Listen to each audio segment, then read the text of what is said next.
네, 국정감사가 이제 막바지로 향하고 있는 가운데 여야의 주도권 싸움에 더 불이 붙었습니다. 특히 오늘 외통위와 법사위 국감에서는 남북 군사 합의서 비준 문제를 놓고 공방이 치열했습니다. 네, 한편 국정감사를 달궜던 대학 교수의 갑질과 또다시 불거진 오너 일가의 갑질 문제까지 오늘의 이슈 이 두 분과 함께 짚어보겠습니다. 박정하 전 청와대 대변인, 현근택 전 민주당 상근 부대변인 두 분 나오셨습니다. 안녕하십니까? 네, 안녕하세요. 오셨습니까? 북한과 우리나라 벌써 정상이 3번이나 만났는데 지금 와서 난데없이 북한이 국가냐를 두고 논란이 되고 있습니다. 계속해서 아까 이 최덕재 기자 연결하는 거 보셨을 텐데요. 네. 법사위 외통이 여야 공방이 아주 치열합니다. 이 상황 좀 어떻게 좀 보고 계십니까? 기본적으로요, 법과 현실 사이의 괴리, 그다음에 우리나라의 현재 위치, 그러니까 어찌 보면 정치 현실과 제도상의 어쨌든 괴리라고 봅니다. 기본적으로 우리 헌법에는 북한도 우리나라 영토로 돼 있습니다. 대한민국 영토로 돼 있거든요. 그 반면에 또 헌법에 보면은 평화통일을 지향한다고 돼 있어요. 결국은 영토 규정으로 보면 북한은 반국가 단체로 돼 있고 우리 평화통일을 지향하게 돼 있거든요. 대통령 선서할 때도 평화통일을 한다고 돼 있고 우리 전문에도 나옵니다.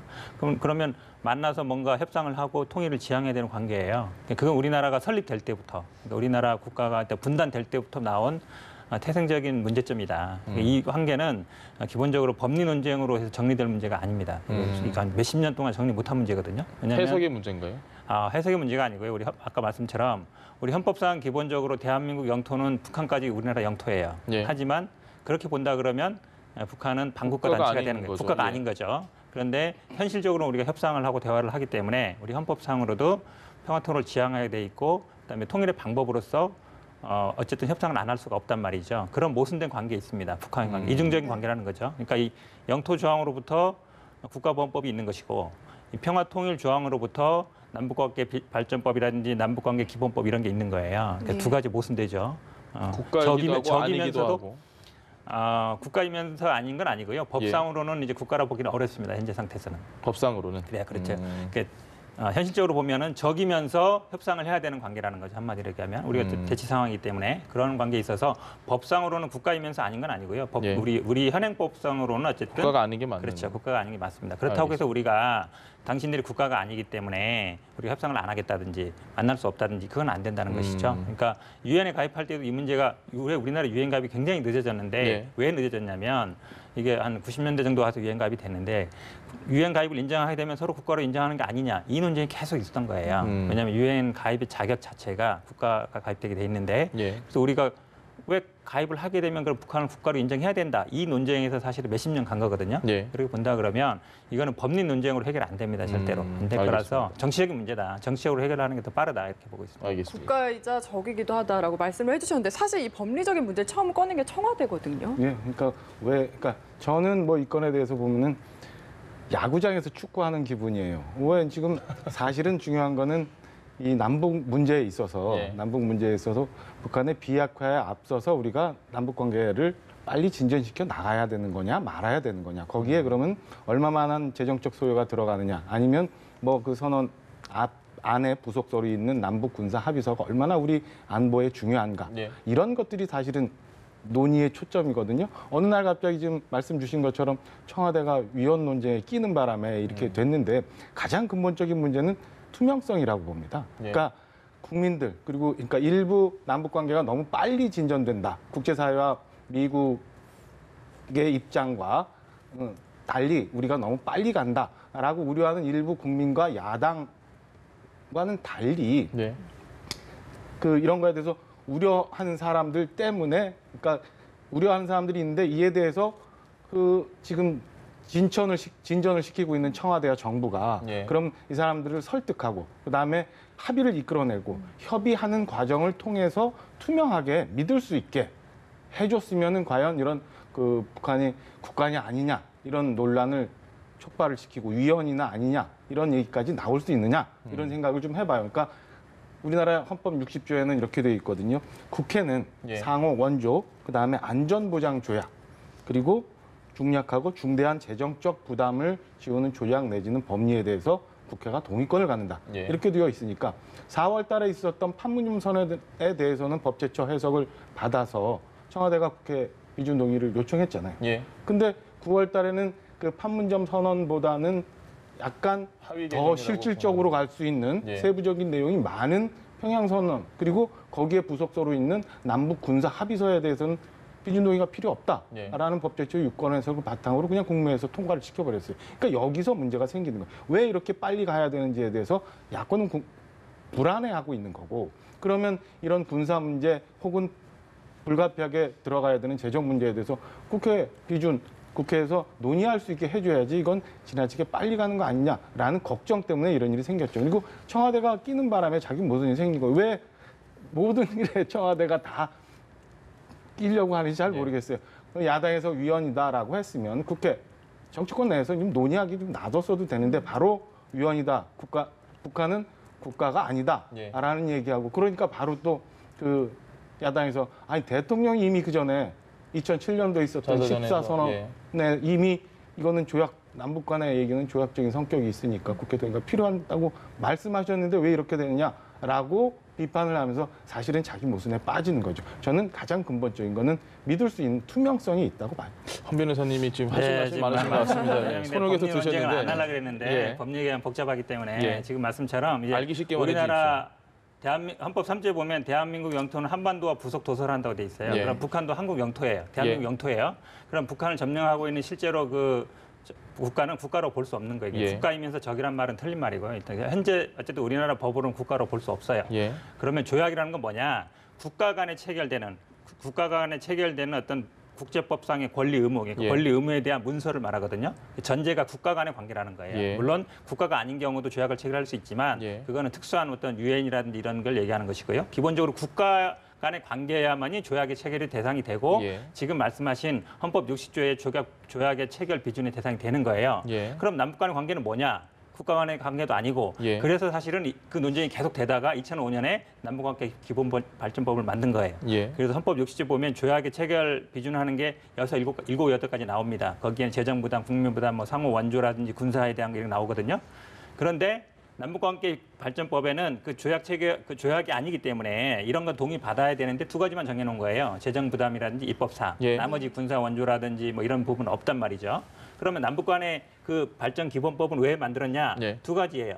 하나는 국가 간의 관계도 아닌데 대사를 파견하는데 특사를 파견하는데 그 특사 파견에 대한 근거가 없는 거예요. 우리 외국에 대사 파견하듯이. 그래서 법률을 만들었죠. 그렇죠. 그다음에 예. 2번째는 이 남북 간의 합의서가 그동안 많았는데 이 부분에 대해서 이걸 국회에서 어떻게 처리할 거냐는 규정이 없었어요. 예. 그래서 그걸 만든 거예요. 그러면 기본적으로 이 군사 합의서라든지 평양선언이 조약이기 때문에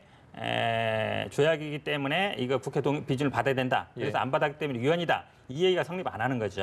왜냐면 근데 그거에 대한 반박으로 이제 김의겸 대변인이 국가 간의 관계가 예, 아니기 예. 때문에 조약이 아니다. 예. 그래서 이건 헌법에 의한 국회 동의가 아니라 예. 남북 관계 발전 기본법에 의한 국회 동의를 요구한 것이다. 이렇게 얘기한 거거든요. 예. 그러니까 이게 위헌이라는 제의가 틀렸다. 물론 거기에서 중간에 그렇기 때문에 뭐 북한은 국가가 아니고 방과 단체다까지 얘기할 필요는 저는 없다고 봐요. 왜냐하면 알겠습니다. 현실적인 문제는 있기 때문에 네. 그래서 논란이 된 거라서 네. 지금 말씀처럼 어느 걸 동의를 구하고 어느 걸 동의 안 한 게 아니고요. 헌법상 조약은 아닌 건 명백합니다. 그건 법적으로 제가 보기에 이론의 여지가 없어요. 알겠습니다. 예, 예. 이게 지금 조약이든 북한이 국가든 아니든 사실 그게 핵심적인 그건 부분은 중요한 아닌 것 같습니다. 예. 저 예. 제일 중요한 건 이 문제가 발단이 된 게 평양 선언을 왜 국회 동의를 받지 않고 청와대 국무회에서 의결하고 대통령이 비준을 하느냐 이게 지금 핵심 그럼요. 문제거든요. 그러니까 거기에 그 사실은 그냥 평양선언에서는 도로와 철도 얘기가 나오긴 하지만 예. 그거에 대해서 민간 연구소 내지는 뭐 국정연구소 모두 최소 100조 이상 얘기를 하고 있어요. 예. 그러니까 그거는 차치하고라도 이거는 판문점 선언을 통해서 그때도 있었기 때문에 그거는 뭐 그 추계를 봐서 예. 국회에서 논의하면 되니까. 근데 이번 평양선언에서는 그 부속 조항으로 남북 군사 합의서가 있었잖아요. 예. 그럼 남북 군사 합의서에는 사실은 야당에서는 치명적이라고 얘기하는 예. 뭐 접경 지역 내에서의 뭐 항공식구역에 대해 비행 금지, 예. 그다음에 군사 훈련에 대한 상호 통보, 그다음에 우리 논란이 많은 서해 NLL 예. 문제 이런 것들이 다 포함되어 있는 거예요. 그러니까 사실은 엄밀히 따지면 이게 국가 안위 안보와도 관련돼 있는 문제니까 야당에서는 당연히 이거는 국회 동의가 필요한 거 아니냐. 그리고 4월 달에도 한 건이고 4월 달에 일종의 더 실질적인 그 부속 조항 비슷한 거니까 이건 예. 당연히 4월 달에 먼저 되고 난 다음에 해야 되는 거. 혹은 두 개를 다 국회 비준을 받아야 되는 거 아니냐 이렇게 주장을 하는 거죠. 저는 그 부분에 충분히 일리는 있다고 봐요. 그리고 사실은 지금 아직 뭐 북한 비핵화에 대해서 명백한 북한의 입장이 아직 안 나왔잖아요. 예. 그리고 국제사회가 우려하고 있는 점이 있는 거고 그동안 우리가 봐왔던 북한이라는 건 또 있는 거고 그러니까 이걸 굳이 지금 꼭 이렇게 야당의 반발을 안아가면서 그 예. 부담을 안아가면서 꼭 했어야 되느냐 서둘러서 가야 라는 되느냐. 그런 궁금증이 있어요. 다음 달에 해도 되는 거고 그 다음 달에 해도 예. 되는 거고 뭐 김정일 위원장이 답방이 언제 될지 북미 정상회담 결과가 어떻게 될지라는 걸 보고 그 다음에 4월 달 이 기왕에 국회에 계류 중인 예. 판문점 선언에 대한 내용과 결과에 대해서 보고 난 다음 진행을 해도 기준되고 나서 해야 아무 된다. 문제 없잖아요. 예. 그러니까 알겠습니다. 바른미래당의 손학규 대표가 일을 도대체 왜 그렇게 하느냐, 협치를 하려고 하느냐라고 주장을 하는데도 일리가 있는 거죠. 알겠습니다. 그 국민의 모든 여론이 이 여론조사에 반영이 된다고는 생각하지 않습니다. 그 부분에도 여러 가지 맹점이 있기 때문에 그런데 지금 문재인 대통령의 지지율이 오늘 나왔는데 이 갤럽에서 조사한 게 보니까 50%대거든. 2주 연속 하락했는데 그 중에 부정적인 요소 가운데 2위가 대북 정책이 지금 꼽혔습니다. 사실 대북 정책하면 한반도 평화 모드로 긍정적인 부분이 많이 좀 조명이 됐었는데 이 부분은 어떻게 생각하십니까? 기본적으로 완전 새롭게 등장한 변수는 아닙니다. 예. 기존에도 항상 긍정 평가에서는 상위 외교 안보 있고. 문제가 있었고요. 예. 그다음에 부정 평가에서는 경제 문제가 있었고, 그다음에 3, 4위 정도는 항상 있었거든요. 그리고 왜냐하면 항상 보수 측에서는 남북 관계 너무 앞서간다 이런 말씀점이 있었는데 예. 지금 앞에 얘기를 제가 다시 안 할 수 없는 게요. 왜냐하면 네. 이게 문제의 논란이 기본적으로 시작이 예. 죄송합니다. 앞에 문제를 끌고 들어와서 이 4.27 평양 그 판문점 선언에 대해서 비준을 만약에 그때 올렸을 때 이거를 예, 뭐 국회에서. 비준 한다든지 만다든지 결정을 했으면 됐는데 아예 비준 대상이 아니라고 봐버렸단 말이에요. 자유한국당에서. 이거 논의 자체를 안 했습니다. 이 그렇죠. 논의가 됐으면 사실 이 문제가 여기까지 오지는 않았어요. 법사위에 올라가지도 그렇죠. 않았죠. 기본적으로 이 법사위라든지 아니면 국회에서 이 논의를 해서 논의 자체를 안 했다는 거죠. 근데 지금 이제 와서 이거를 기존에까지는 이게 지금 남북관계 발전법에 의해서 이거를 국회 비준을 받는 게 이번이 처음인 거예요. 법은 2005년에 만들었지만 예. 이런 경우가 없었단 말이죠. 그동안에는 대통령이 아니면 정상회담을 하거나 이랬으면 그냥 남북 간의 문제에서는 그냥 이렇게 이행을 해왔지 이게 국회 비준 절차가 없었거든요. 예. 그러니까 비준 동의를 사실은 계속 받는 게 맞고 그다음에 두 번째는 지금 얘기하는 예를 들어서 안보 문제라든지 원조 문제라든지 이런 건 아까 법에 빠져 있다 그랬잖아요. 예. 지금 재정 부담이라든지 입법 사항만 예. 그 국회 그 발전법에 남북관계 발전법에 있고 그러니까 입법이 어쨌든 미비예요. 그러니까 지난번에도 이게 국회 입법 과정에 논의가 됐었어요. 지금 그 국회 헌법에서 받기로 한 7, 8가지를 우리 그 남북관계 발전법에 전부 넣자. 예. 근데 이게 자유한국당에서 그 논의가 안 된 거예요. 그래서 정지됐단 말이죠. 어찌 보면 법의 빈틈인 건 맞습니다. 예. 근데 이런 부분에 대해서 논의를 해서 이걸 입법을 하고 그다음에 국회 동의를 받아라 이렇게 가는 게 맞는 것이지 예. 지금 법이 안 돼 있는데 동의를 받아라는 건 근거가 없는 얘기예요. 예. 기본적으로. 지금 그다음에 이제 여론 문제는 저는 당연히 이 지금 자유한국당에서 얘기하는 이제 국회 비준 문제 아니면 너무 성급하다는 문제들이 아마 여론 국민에 좀 발언이 됐다고 보는데요. 저는 기본적으로는 아까 말씀드린 것처럼 어쨌든 헌법과 남북관계 발전법 그다음에 법과 현실 사이에 어느 정도 괴리가 있다. 이거를 입법적으로 해결하는 게 국회 역할이다. 이렇게 보기 때문에 저는 오히려 이번 기회에 이 법 그 충돌되는 부분, 모순되는 부분이나 이런 것들은 정비해 나가는 게 맞다. 이렇게 봅니다. 알겠습니다. 지지율 논의에 앞서서 딱 한마디만 좀 드리면 지난 4월 예. 그 판문점 선언에 대한 국회 비준이 진행이 안 된 이유는 그 도로철도 개설하는데 4,500억 정도의 추계밖에 통일부가 제출하지 않았어요. 거기서부터 시작이 됐던 거니까 만약에 그게 근거 있는 정도의 자료가 올라갔다면 국회 논의는 충분히 진행할 수 있다라고 생각을 하고요. 8월 말 9월 초경 그 대통령 지지율이 50대 초반까지도 갔었습니다. 예. 갔다가 이제 그 평양 방문 이후에 이제 다시 60%대를 올라갔죠. 예. 회복을 했죠. 근데 그 8월 말 9월 초에 그 대통령 지지율이 많이 떨어졌었던 이유는 그때 다 기억하시는 것처럼 경제 문제였어요. 실업률, 취업률 뭐 이런 것 때문에 그런 우려 때문에 그 지지율이 좀 떨어졌고 그에 대한 주문이 많았는데 이번에도 저는 그 남북 문제에 대한 너무 지나치게 과속한다라는 우려도 있지만 가장 큰 문제는 경제에 관한 걱정이 아마 이 대통령 지지율이 이제 4% 정도 하락하는데 영향을 제일 많이 미치지 않았나라는 생각이 들고요. 예. 그런 점에서는 그 내년에 뭐 세계 경제 전망도 경제학자들 간에 엇갈리긴 있습니다만은 이렇게 밝은 편은 않다. 아니에요. 밝은 편은 아니니까 지금도 정부 여당에서 전 그 국민들 사는 거에 예. 대해서 많이 좀 신경을 써줬으면 하는 생각이고 그런 논란이 불거지다 보니까 오늘 청와대에서 또 뭐 대통령이 그 정책 참모들하고 예. 아니면 안보 회의하신다고. 참모들하고 회의가 몇 번이니 뭐 이런 논란까지도 생기는 거 아닌가 이렇게 생각이 알겠습니다. 듭니다. 네, 제가 1분만 좀 얘기하면 왜 그러냐면 지난 좀 판문점선언 그 동의 받을 때 보면요. 처음에 국회에 올리니까 비용 추계가 안 됐다 그래서 비용을 예. 정산해서 간 거예요. 3, 4천 나왔거든요. 그랬더니 이것만 들 리가 없다. 이게 부정확하다. 예. 150조 뭐 이렇게 얘기가 나온 거예요. 그래서 우리 당에서 이렇게 얘기했죠. 아니 그럼 만약에 그때 예산 심의할 때 만약에 비용이 안 맞으면 그때 제재하면 된다. 지금은 이거대로 비준을 하고 그때 가서 예산은 마음대로 되는 게 아니니까 예산 올릴 때 그때 가서 심의하면 되는 게 아니냐라 그랬는데 자유한국당은 처음부터 사실 이걸 비준해 줄 생각이 없었어요. 그러니까 150조, 100조 얘기하면서 추계 잘못했다라는 어찌 보면 저는 이제 핑계 아닌 핑계를 댄 거다. 알겠습니다. 처음부터 저는 비준 생각이 없었다고 봅니다. 지금 두 분이 예. 국회의 모습을 아주 정제된 표현으로 잘 이야기해 주시는 거라 이해하시면 될 것 같습니다. 시청자분들께서는 주제를 좀 바꿔보시죠. 네, 다음으로 교육위 국감장으로 넘어가 볼 텐데요. 이 문제는 아마 두 분이 좀 공감하시지 않을까 싶어요. 갑질 교수가 논란이 됐는데 사실 뭐 반복해서 이야기하기도 지겨울 정도로 많은 것 같습니다. 어떻게 보셨습니까? 그러니까요,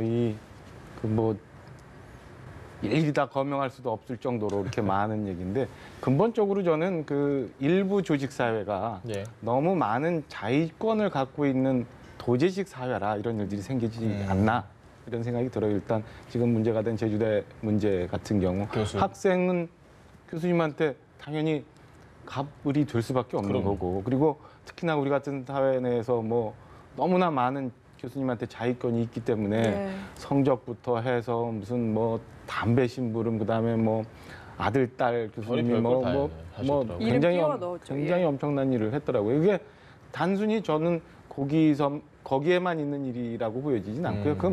더 많은 곳에서 이런 일이 있는데 아직 드러나지 않고 문제는 그 너무 많은 자위권을 갖고 있는 일부 조직 사회에 문제가 있는 거 아니냐 이런 생각이 듭니다. 그리고 또 다른 그 회사 내에서 있었던 오너 갑질도 결국엔 오너가 너무 많은 권한을 갖고 있는 거예요. 네. 너무 많은 권한을 갖고 있기 때문에 그리고 견제받지 않고 진행되고 있기 때문에 이런 일들이 생기는 거 아닌가. 더더욱 많이 우리 그 국민들 그다음에 특히나 여기 시민단체 언론들도 이런 거는 정말 따갑게 보고 자꾸 지적해 줘야 우리가 변하지 않나 아주 원론적인 생각을 해봅니다. 예. 그 상식적이지 않은 일들이 분명히 네. 많이 일어나는데 대학 측에서는 뭐 저희가 상식적으로 생각하면 바로 문제를 아는 순간 아주 강하게 대책을 마련해야 될 것 같은데 조금 지금 감싸기 아닌가라는 생각이 들 정도로 좀 미온적인 대책을 하고 있거든요. 이에 대해서 어떻게 보십니까?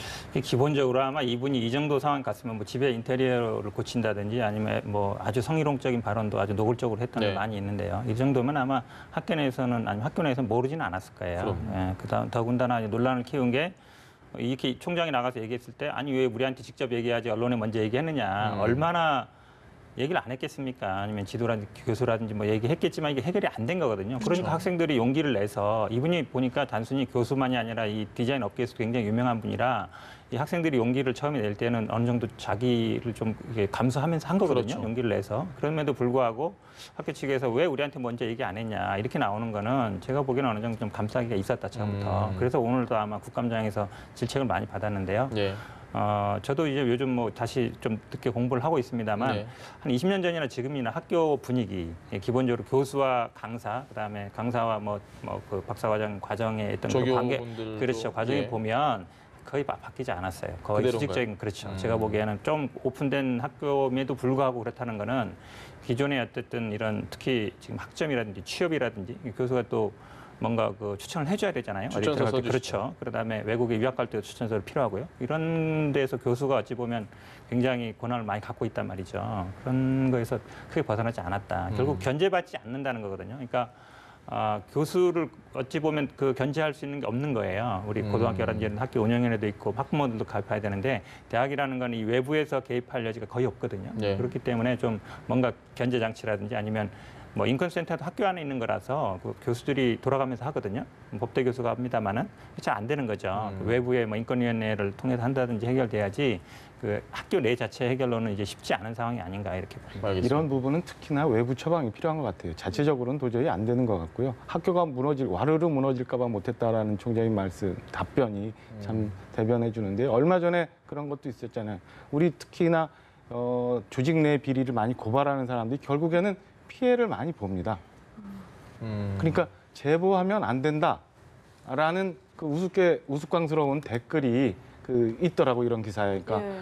그냥 눈 감고 있어야지 제보하면 너만 다쳐 이런 이게 슬픈 현실이에요. 그러니까 이런 것들은 이게 드러나는 대로 외부에서 견제를 해줄 수 있게 장치를 마련해야 되지 않나 이런 생각이 듭니다. 알겠습니다. 네, 이 교촌 창업주 육촌 동생 이야기도 앞서서 언급을 해주셨었는데 사실 이 폭행 영상으로 논란이 돼서 퇴직을 했거든요. 근데 그 후에 1년 만에 인사권을 진 임원직으로 돌아왔고 그리고 또 담당자를 좌천을 시켰다고 하더라고요. 이 부분은 좀 외부에서 어떻게 간섭이 가능한 문제인지도 궁금한데요. 그게 그때 당시 불거졌었어야 되는데 사실은 좀 전에도 말씀드렸지만 이게 내부 고발이라는 게 이렇게 어려운 일인데 그 오너의 육촌 동생이고 그다음에 본부장을 지냈던 사람이니까 회사에서 얼마나 많은 지위와 권한을 갖고 있었겠어요. 그러니까 거기가 잘못됐던 일을 고발을 해서 결국에는 그 좌천되고 그다음에 자의와 다르게 회사를 떠날 수밖에 없었던 이런 현상들은 그 외부에서 정리가 될 수 있게 해줘야 되고 저 건에 대해서는 그 내부 고발자에 대한 보호 그다음에 이런 갑질 이런 문제도 있지만 사실은 그로 인해서 오너 리스크로 인해서 피해를 보고 있는 다른 가맹점들이 더 불쌍하다고 봐요. 오늘 하루하루 그 내 인건비 받아가면서 그러니까. 결국에는 그렇게 살아가는 가맹점주들이 보는 손해에 대해서 어떻게 할 것인지에 대해서도 우리 사회가 좀 신경 쓰면서 봐야 되지 않을까 이런 생각입니다. 그 네. 가맹점주 분들은 가슴이 철렁하실 겁니다. 이게 그렇죠. 예. 검색어에 올라오는 순간 사람들은 교촌 짓기 나면 거기 그렇죠. 갑질했던 데다 이런 생각을 하기 때문에 그분들은 자기 돈 내서 알바 쓰고 이럴 텐데 문제가 좀 심각한 것 같습니다. 네, 맞습니다. 그래서 이제 지난번에 가맹사업법을 개정해서 이 오너 리스크로 인한 손해인 경우에는 뭐 본부에서 배상 책임을 지도록 예. 뭐 계약서를 바꾸고 돼 있는데 내년 1월부터 시행입니다. 그러니까 이분들이 혜택을 제가 못 받으시는 보기엔, 거죠? 그렇죠. 약간 사각지대에 있을 수 있는 거죠. 그래서 실제로 뭐 지금 해명이 오히려 논란을 더 키우고 있습니다. 육촌이어서 복귀시킨 게 아니다라고 얘기하고 네. 있는데 일반 직원이었으면 당연히 복귀가 됐겠습니까? 이런 상황에 상상할 수 없는 일이죠. 오히려 육촌이어서가 아니라 뭐 오랜 기간 재직해서 복지시켰다라는 말 자체가 제가 보기엔 오히려 국민들이 더 많은 공분을 다시 한번 또 논란을 불러일으키는 것 그렇죠. 같아요. 말이 안 되는 얘기죠. 그리고 그거를 조사했던 분은 뭐 좌천시켰다 그러지만 실질적으로는 회사를 떠났거든요. 네. 그럼 이분이 네. 이번에 이 육촌이 다시 퇴사를 했습니다만 많은 국민들이 생각할 거예요. 또 언젠가 조용해지면 돌아오겠구나. 결국 변하지 않는구나. 네. 대한항공 사건도 마찬가지고요. 그냥 이런 부분들은 제가 보기에 이렇게 지금 막 이렇게 논란이 되는 것보다는 제도적으로 이런 분들은 다시 경영에 복귀 못하게 이렇게 만들어 놔야지 그래야 나중에 어쨌든 다시 돌아올 수 없다라고 해야 내부에서도 이거를 문제를 제기를 하지. 이분은 언젠가 돌아와. 문제 제기한 사람은 언제 뭐 회사에 돌아올 수 없어. 이런 인식이 저는 더 위험하다고 보거든요. 요거에는 반드시 불식시킬 필요가 있다. 그렇지 않다는 걸 보여줘야 된다. 이렇게 봅니다. 알겠습니다. 이런 내부 고발자분들을 보호할 수 있는 게 현재 제도적으로 정비가 돼 있나요? 기본적으로 공공기관은 있습니다. 공익제보자라 그래서 있지만 실제로 우리가 예전에 뭐 윤석열 입당 이후로 뭐 예전에 청와대에서 노동부 미리 공모했던 이런 분들도 있지만 실제로 대부분 회사를 떠났어요. 그리고 그 내에서 나중에 뭐 복귀를 하거나 어떤 뭐 이거는 거의 안 됐거든요. 그래서 공공기관조차도 안 되고 있는데 이런 민간 기업은 뭐 더더욱 말할 일이 없죠. 우리 민간 기업 예를 들어서 물론 뭐 국감에서 부를 수는 있겠습니다만 저 사람들 직접 부를 어떤 큰 명분은 없잖아요. 네. 대학이라든지 그래도 공공기관은 증인이라도 부를 수 있지만 그리고 본다 그러면 사회 문화이긴 하지만 그래도 이런 일이 다시 일어나지 않는다는 거를 확실하게 좀 보여줄 필요가 있다. 제도적으로. 그렇지 않으면 더 위축될 것이다. 이런 부분이 그렇게 봅니다. 제가 좀 냉소적으로 이야기하는 것 같은데요. 결국은 시간 지나면 이분들은 또 잊혀지고 국민들은 또 잊게 되고 네. 그렇게 해서 또 이게 반복이 되지 않을까 솔직히 그런 우려가 많습니다. 뭐 국감 얘기 다시 또 합니다만은 예. 그 얼마 전에 그 서울시 교통공사 친인척 채용 비리 의혹에 대해서 많이 논란이 좀 되고 있는데 사실은 지난 11월에 지난해 그 공공기관 채용 비리 때문에 온 나라가 예. 들썩했었어요. 그리고 총리실에서 나와서 전수 조사를 다 하고 지자체에 있는 그때도 많은 내부 고발자들이 있었는데 그 내부 고발자들 중에 그거에 대해서 보호받은 사람 거의 없었어요. 그리고 그거 이제 1년도 안 됐는데 그때 당시 상황 우리 국민들 다 잊어먹고 있잖아요. 예. 너무 매일 사건이 많이 터져서요. 이 건도 조금 있으면 잊혀질 텐데 이런 거에 대해서는 잊지 말고 정말 우리가 견제해줘야 되는 거고 특히나 이런 그 가맹점 문제가 같이 있는 경우는 가맹점들이 교촌이라는 브랜드를 만들기 위해서 그 사람들이 정말 현장에서 노력했고 고생했던 사람들이잖아요. 예. 그 사람 의견들을 얼마나 반영을 해서 저 육촌 동생이라는 사람을 복귀시켰는지 저는 한번 내부적으로 점검 한번 해볼 필요도 있다고 봐요. 그게 그 권 회장님 혼자 독단적인 결정이었는지 아니면 내부의 형식적인 이사회만 거쳤는지 아니면 정말 교촌을 만들기 위해서 오늘 하루하루 맨날 고생하는 가맹점들까지 다 의견을 구했는지 저는 내부적으로도 한번 챙겨봐야 되지 않을까 생각합니다. 알겠습니다. 네, 알겠습니다. 오늘 두 분 말씀 여기까지 듣겠습니다. 박정하 전 청와대 대변인, 현근택 전 민주당 상근 부대변인과 함께했습니다. 말씀 감사합니다. 고맙습니다. 고맙습니다. 그렇습니다.